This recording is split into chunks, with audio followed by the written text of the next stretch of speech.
Hello everyone, welcome back to my new study blog. और मैं कर रही हूँ बीपीएससी टीआरई की प्रिपरेशन, टीआरई 4 की।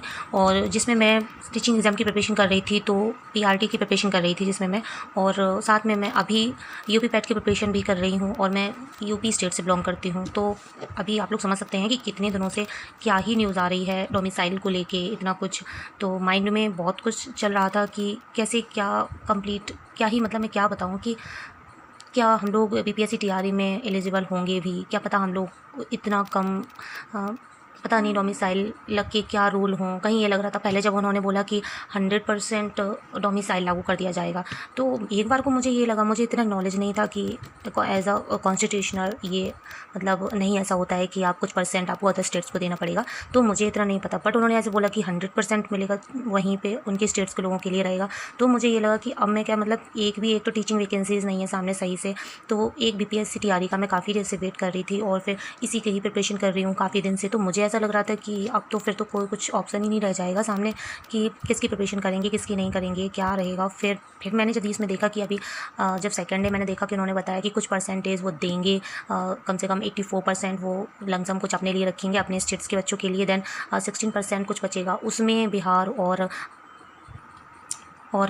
और हमारे मतलब अदर स्टेट्स के जो बच्चे हैं उनके लिए रखेंगे। तो जब ये चीज़ मुझे आज पता चली तो ये लगा कि हाँ ठीक है, चलो कुछ नहीं से तो कुछ तो मिल रहा। और फिर एक तरीके से हम लोग, कुछ लोग मैंने देखा है, काफ़ी लोग ये बोल रहे हैं कि जब डोमिसाइल लागू होने की बात हुई कि इस तरह से कि वो डोमिसाइल लागू क्यों कर रहे हैं, ये कर रहे हैं। अरे भाई, उनका स्टेट है, ठीक है, तो उनकी स्टेट की वैकेंसी है, तो वो अगर अपना डोमिसाइल लागू कर रहे हैं तो वो उनके लिए है, उनकी वैकेंसीज़, उनका घर, उनके रूल, तो वो फर्स्ट प्रायोरिटी वो रहेंगे, ना कि हम लोग।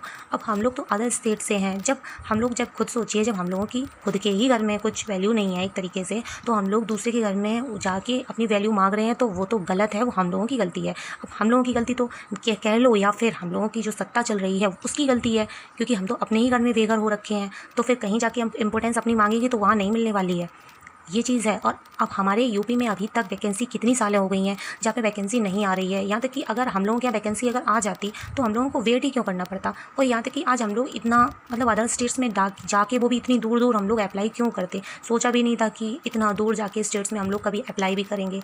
सोचा था यूपी में ही रहेंगे तो यूपी में ही जॉब रहेगी, घर के पास रहेगी, नहीं सोचा था कभी भी। बट मजबूरी है, करना पड़ रहा है कि इतना पढ़ाई की है आज तक, तो ऐसा लगता है कि कंटिन्यू करना चाहिए, जॉब के लिए प्रयास करना चाहिए। तो बस इतना था। बाकी फिर इतने दिनों से इतनी ज़्यादा न्यूज़ आ रही थी टीचिंग में लेके कि मतलब, तो इतना ज़्यादा शॉक्ड था मेरे लिए। मुझे नहीं समझ आ रहा था कि मैं क्या, किसकी कैसे प्रिपरेशन करूँ। एक तो बिल्कुल भी पढ़ाई में उतना माइंड भी नहीं लग रहा था, क्योंकि उससे पहले ऐसा एग्ज़ाम डेट्स का इसका था कि एग्ज़ाम डेट आएगी बीपीएससी टीआरई का। फिर उन्होंने ये बोल दिया कि गर्ल्स के लिए अलग से जो रिजर्वेशन रहेगा, तो पहले 35 हुआ, फिर उसके बाद उन्होंने अलग से 50 का बोला है। फिर पता नहीं 50 अभी है नहीं, बट मुझे लग रहा है 35% रहेगा अभी गर्ल्स के लिए वहीं के। तो ये लगा चलो, पहले ये जब 35% हुआ तो ये अंदर से लगा कि ठीक है, कंपटीशन टफ होगा गर्ल्स के लिए, जितना हम लोग, अगर हम लोग अदर मतलब जैसे बॉयज़ से कंपटीशन रहता है, बॉयज़ टू बॉयज़ का रहता है, उसी तरह हम लोगों का कंपटीशन हो जाएगा, तो कोई दिक्कत नहीं थी। चलो मैंने कहा ठीक है, जितना होगा मेहनत करेंगे, जितने मार्क्स आ पाएंगे कंटिन्यू रखेंगे, प्रैक्टिस करेंगे तो मार्क्स आने लगेंगे। फिर उसके बाद सेकेंड बार जब उन्होंने 50% का सुना, तब थोड़ा शॉकिंग लगा। ठीक है, अच्छी बात है, उनकी प्रायोरिटी है, वो अपने स्टूडेंट्स के बच्चों को फर्स्ट प्रेफरेंस देंगे, अच्छी बात है। चलो, कोई तो सोचता है अपने स्टूडेंट्स के लिए, ना कि हमारे राज्य की तरह। तो उसके बाद फिर इतना हुआ। फिर जब डोमिसाइल की बात लागू हुई तो फिर बहुत ज़्यादा ख़राब लग रहा था अंदर से कि सच में कहीं भगवान है ही नहीं, क्योंकि कल ऐसा एक तो फास्ट था, उसके बाद ये सब सुनने को आया। फिर सच में बहुत ही ज़्यादा इमोशनल लग रहा था, गंदा सा, कि कुछ नहीं होता है।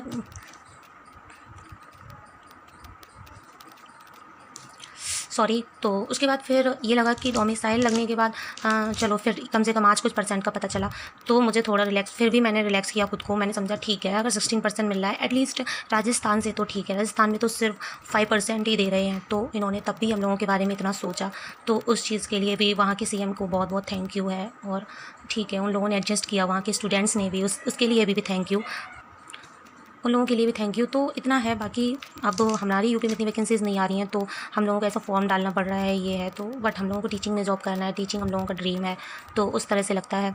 तो ठीक है, फिर बाकी मैं प्रिपरेशन फिर से कंटिन्यू करूँगी। बट वैसे ऐसा है क्योंकि मेरा अभी यूपी पैट का भी एग्ज़ाम लगा है 6 to 7 सितंबर का। तो देखो 6 से 7 सितंबर में कब होगा, तो मैं उसके भी कुछ मॉक देती हूँ, उसके भी देती हूँ, साथ में बीपीएससी का भी देती हूँ। कल मैंने, सच आपको बिलीव नहीं होगा, मेरे सामने मैं जैसे लाइव जो क्विज़ थे वो मैं अटैम्प्ट कर रही थी, तो मेरे सामने वैसे मैं साथ में बीपीएससी यूपीएससी टीआरई का जो भी क्विज आ जाता था तो वो भी मैं अटैम्प्ट कर देती थी। बट कल मेरे जब जो सामने आया तो मुझे कल इतना बुरा लगा, मैं आपको बता नहीं सकती, क्योंकि वो मैंने क्विज़ नेगलेक्ट जब किया जब, तो मुझे ये लगा सच में कि मैं क्या ही नेगलेक्ट कर रही हूँ, क्योंकि मैं इतने दिनों से इसकी प्रिपरेशन, मतलब एटलीस्ट ऐसा नहीं था बहुत तेज़ प्रिपरेशन हो रही है, बट कम से कम मेरे एक एज यूजुअल चल रहा था कि मैं बीपीएससी की प्रिपरेशन कर रही हूँ, टीआरई की प्रिपरेशन कर रही हूँ, तो मेरा ऐसे चल रहा था। और साथ में और भी मैं एग्जाम्स की थोड़ा थोड़ा साथ में देख लेती थी, बट बीपीएससी का तो मेनली मेरा चल ही रहा था। जैसे मैं एक यूपी सुपर टेट का लगा रहता था, अगर होता तो वो चीज़ थी, तो मैंने फिर उसको नेगलेक्ट करा, मुझे बहुत बुरा लगा। बट मैं थैंक गॉड मैं आज से कंटिन्यू फिर से करूँगी, और उसके जो भी मॉक होगी वो मैं शेयर कर दिया करूँगी, तो कुछ थोड़ा थोड़ा ठीक है आज से। तो ठीक है फ्रेंड्स, मैं मॉक जो भी होगा उसका मैं आपको ब्लॉग जो होगा वो स्टडी ब्लॉग वो मैं शेयर करूँगी, और बाकी ब्लॉग कुछ ज़्यादा बड़ा हो रहा है, तो प्लीज़ फ्रेंड्स आप लोग भी सपोर्ट किया कि जिससे मुझे वीडियो बनाने में थोड़ा सा अच्छा लगे और मैं कंटिन्यू रख पाऊँ, क्योंकि तो मैं भी कभी कभी बहुत ज़्यादा डिमोटिवेट फील करती हूँ, आप लोग भी समझ सकते हैं, क्योंकि इतना ज़्यादा कुछ भी अभी टीचिंग से रिलेटेड कुछ भी बीटीसी के लिए तो कुछ भी नहीं हो रहा है, डीएलएड वालों के लिए जो यूपी में तो सारा कुछ बीएड वालों के लिए हो रहा है, डीएलएड वालों के लिए कुछ हो ही नहीं रहा है, तो एक डिमोटिवेशन काफ़ी है माइंड में। तो ठीक है, तो अगर आप वीडियो को फर्स्ट टाइम देख रहे हैं तो प्लीज़ चैनल को सब्सक्राइब कर लीजिए, और thanks for watching this video and thanks for supporting me. Bye bye.